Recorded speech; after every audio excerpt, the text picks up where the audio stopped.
The wealthy young lady came to her rural husband's home for the first time and actually saw her husband's mother Mary drying fish with a Rolls Royce. This scene directly stunned her. When she came inside to eat, she found that all the chopsticks in the house were made of pure silver. Mary explained that this way it wouldn't damage the texture of the meat.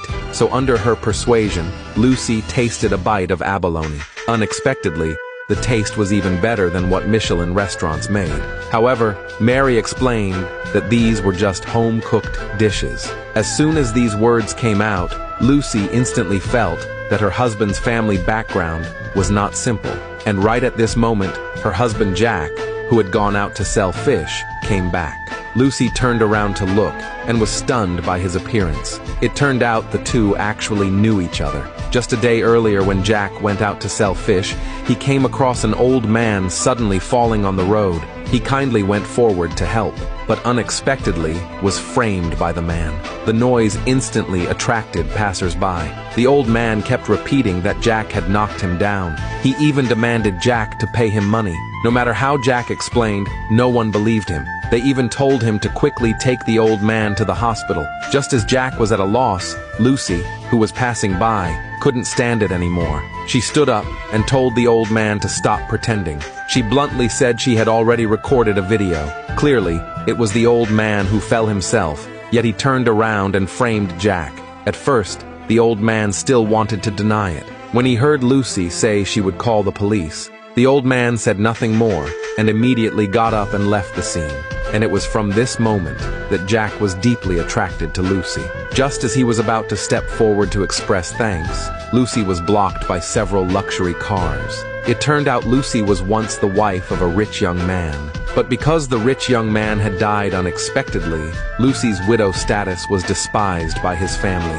And now, the rich young man's younger sister, Laura, had reached marrying age. Because she once had a marriage agreement with a man who sold fish, but she didn't want to marry and suffer hardships. She only wanted to marry a second-generation rich man. So she begged her grandfather to give up this marriage. But her grandfather, for the sake of face, did not agree.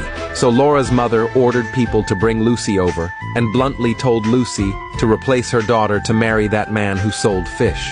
At first, Lucy strongly refused, but they threatened her with her mother's life. Helpless, Lucy had no choice but to agree. On the wedding day, Laura's husband used a luxury car to pick up his bride. By contrast, on Lucy's side, there only came a shabby truck for hauling goods. This sharp contrast made Laura and her mother even more arrogant. Not only did they publicly mock Lucy for her marriage, they even hurled harsh words at her. But for the sake of her mother, Lucy didn't argue with them. She got on the truck that came to pick her up and went to her rural husband's home.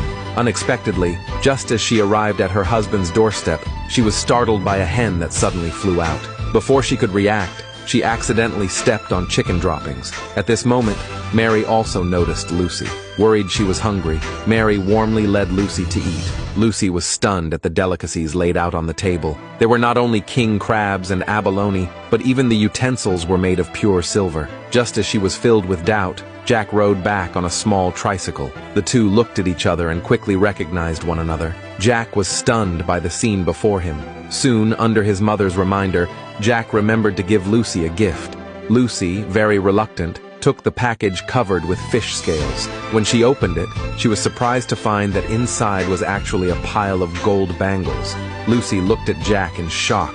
Mary, seeing this, thought Lucy didn't like them. She turned and scolded her son for not being willing to spend money on good things. The next second, Jack presented a diamond-encrusted necklace. Lucy was so shocked she couldn't speak. In her heart, she was deeply puzzled about what kind of family Jack really came from, to be able to afford such expensive gifts. She immediately questioned them. "Is your family really selling fish?" Mary replied bluntly that their family had run fish farms for generations. After speaking, she told her son to take Lucy to see their fish farm. Soon, the two came to the fish pond. Jack introduced to Lucy that his family had contracted 80% of the mountain area suitable for farming. They not only had all kinds of farms, but also other industry chain factories. After speaking, Jack handed Lucy a bank card with $100 million.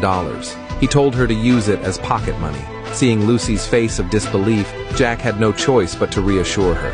After all, their family's annual income was about tens of billions of dollars.